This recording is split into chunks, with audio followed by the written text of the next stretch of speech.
Grandpa sat in his worn armchair, the late afternoon sun casting long shadows across the living room. I curled up at his feet, the familiar scent of pipe tobacco and old books enveloping me.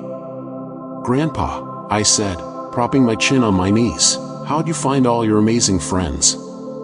A smile tugged at the corners of his mustache. "Ah," he chuckled, his eyes twinkling, "that, my dear, is a story about affirmations and values." He settled deeper into the chair, the rhythmic creak a comforting counterpoint to his words. "You see," he began, "when I was your age, I felt like a fish out of water. Everyone seemed to have their own group, their own way of doing things, and I just didn't fit in." A pang of sympathy hit me. It wasn't hard to imagine a young grandpa, all elbows and knees, yearning for connection. "It made me lonely," he continued, his voice a touch wistful. "But then, one day, I stumbled upon this old book about affirmations." "Affirmations?" I echoed, brow furrowed. He nodded, "positive statements you repeat to yourself to change your thoughts and, believe it or not, your reality." Intrigued, I leaned in closer. "So, what did you affirm?" Grandpa chuckled. "Patience, young grasshopper. Let's just say, I started telling myself things like, I am worthy of true friendship, and there are people out there who share my values." "Did it work?" I asked, skepticism lacing my voice. A hearty laugh boomed from his chest. "Work? It was like a magic spell, but a good kind of magic, mind you." He explained how, with each affirmation, his perspective shifted. He stopped focusing on what made him different and started looking for common ground. He joined the school's nature club, his love for birdwatching a potential bridge. There, he met a quiet girl named Clara, who, like him, preferred the company of robins to rowdy classmates. We weren't exactly best friends right away, he admitted, but we had this unspoken understanding, a shared passion for the outdoors. Their friendship blossomed slowly, nurtured by shared hikes, whispered bird identifications, and a mutual respect for the quiet beauty of nature. Soon, others with similar values were drawn to their little circle, a bookish boy named Thomas, who could recite entire passages from bird guides, and a bubbly girl named Sarah, whose enthusiasm for birdwatching rivaled Grandpa's own. "It wasn't just about birds, you see," Grandpa said, his voice warm. "It was about finding people who valued the same things, respect for nature, a love of learning, and a quiet appreciation for the world around us." Over the years, their group expanded, each new member adding a unique thread to the tapestry of their friendship. There was William, the gruff but kind-hearted baker, who always brought them warm cookies on their birdwatching expeditions, and Emily, the aspiring artist, who captured the essence of their feathered friends in her beautiful sketches. "Grandpa," I said, a newfound appreciation for his friends blooming in my chest, "it sounds like your affirmations really did work." He winked. "They did, indeed. But remember, affirmations are just the seed. You have to cultivate the garden, nurture the friendships, and be open to the connections that blossom along the way." His words resonated deep within me. Maybe, just maybe, affirmations could be the key to unlocking my own circle of true friends.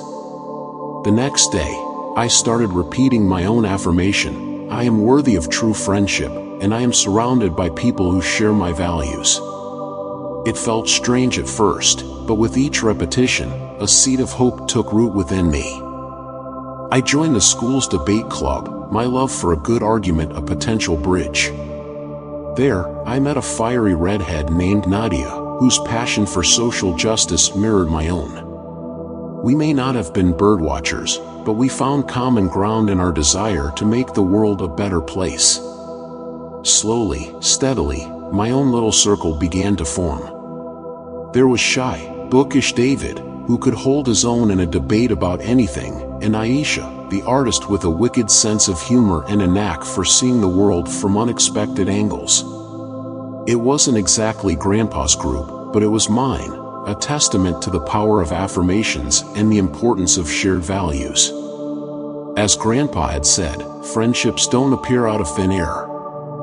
They have to be cultivated, nurtured, and cherished. And every time I looked at my friends, I saw a reflection of Grandpa's wisdom, a gentle reminder that true connection is built on a foundation of shared values and mutual respect.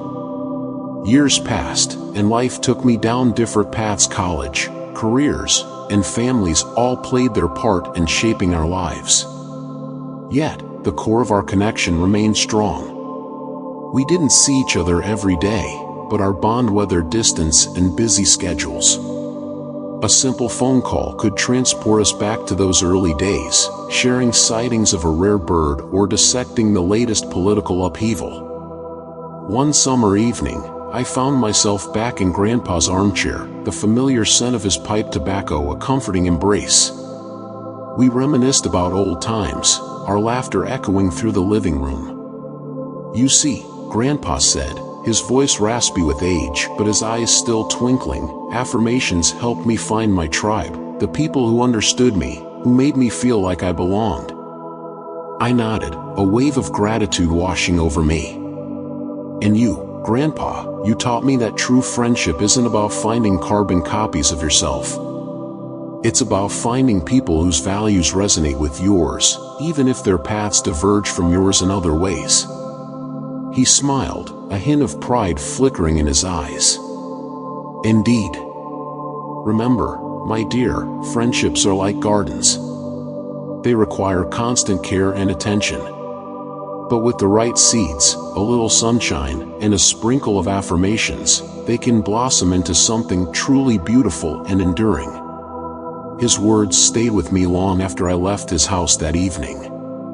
The power of affirmations wasn't just about finding friends, it was about creating a life filled with meaningful connections. It was about surrounding yourself with people who lifted you up, who challenged you to be your best self, and who celebrated your victories, big and small. As I navigated the complexities of adulthood, affirmations became my secret weapon.